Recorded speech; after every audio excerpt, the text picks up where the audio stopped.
За ерөнхийдөө бол үндсэн хуулийн зэцгийн шийдвэрийг хүлээж авах нь зүйтэй гэж үзэж байна. Гэхдээ ер нь бид нар ч одоо юу вэ? Өнөөдөр ч одоо 10 цагаас хууль зүйн байнгын оролтно гэдэг ингээд зар тараасан. Бараг л цаг 30 минут хүлээж хэлж явах шивтэй. Тэгэхээр энэ Монгол ардын нам буюу энэ одон хотоо энэ эрчээ бүрдүүлжээ. Одоо эрчээг бол энэ одон туяа гишүүн, алт туяа гишүүн, Тэмүүжин гишүүн бид нар бол бүрдүүлээ суугаад байна шүү дээ. За сайн зориг гишүүн орж ирж байна. Нэг иймэрхүү байдалтай байх шүү нөхдүүд минь. Тэгээ улсын хурлын нэг хариуцлагын асуудал ч одоо ингээд л илрээд байгаа шүү дээ. Ёс зүйтэй байх тий энэ бүх зүйлүүд чинь энэ дээр анхаармаар байгаа Монгол ардын намын олох. Тэгээ хоорондоо хэрүүлээ хийгээд байх юм. Гэх мэтчлэнгийн манай юм ч одоо бүгд л эсрэгээрээ болсон байх шүү. Төмөр замыг нууцаар барьна гин. Нүүрсээ нууцаар зарна гин.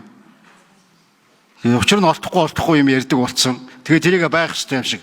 Тэрнээс баахан мөнгө хулгайлцсан. Тэргээр одоо баахан торооллуудыг хөлсөлдсөн. Тэгээд хүн амьтанд дайруулаад зөв юм шиг болгоод ингэ явж идэг.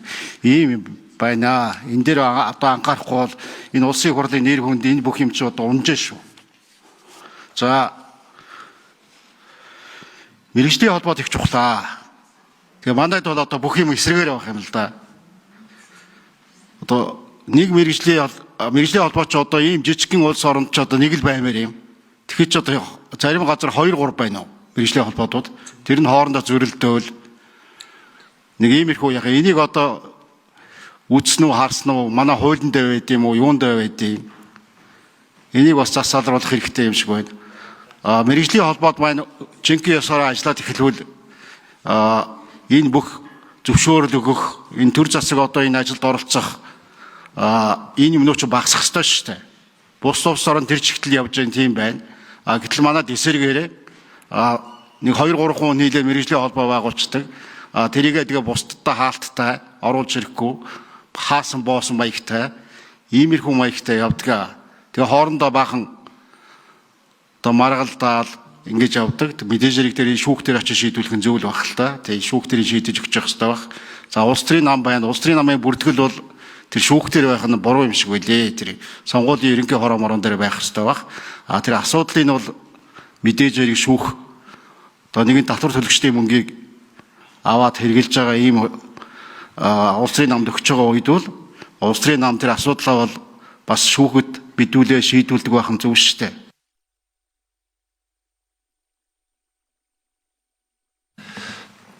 Тодруулах уу?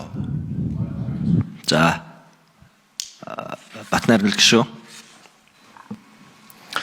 За Ганбат гişүүний асуултанд хариулъя. За иргэд төрийн бус байгуулах одоо хуулиараа эрэхтэй. За төрийн бус байгууллагаас аваад үзэх юм бол хэдэн мянган төрийн бус байгууллагууд байгаа.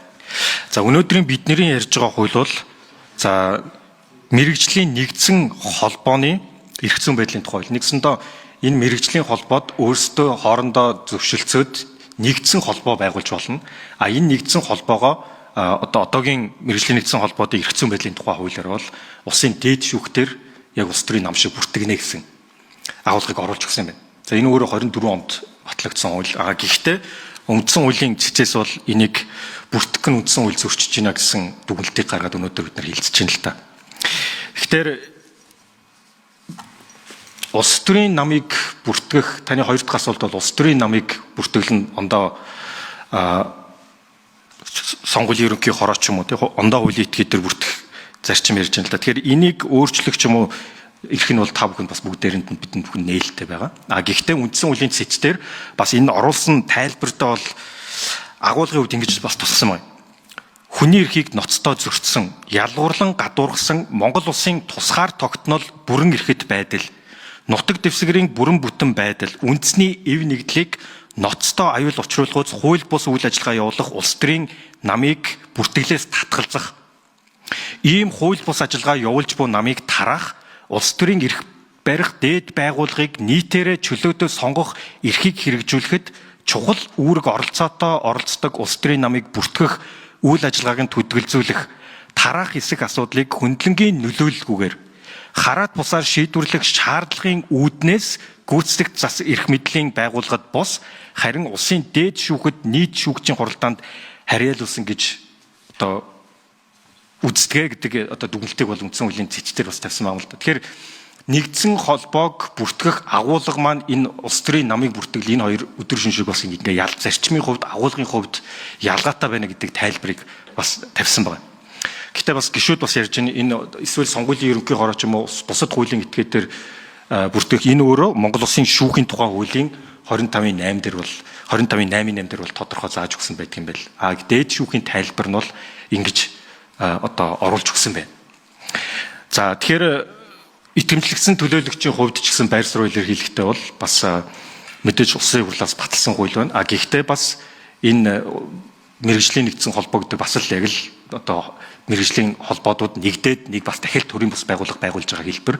Тэгэхээр энэ бүртгэлэнд гүйцэтгэх байгууллага дээрээ явах нь бас зарчмын хувьд агуулгын хувьд бас зөв байж. Тэгэхээр үндсэн хуулийн энэ цэцгийн түнэлтийг бас хүлээж авах нь бас итгэмжлэгэн төлөөлөгчийн хувьд бас зөв гэж үзэж байна. Тантай санал нэг баярлалаа.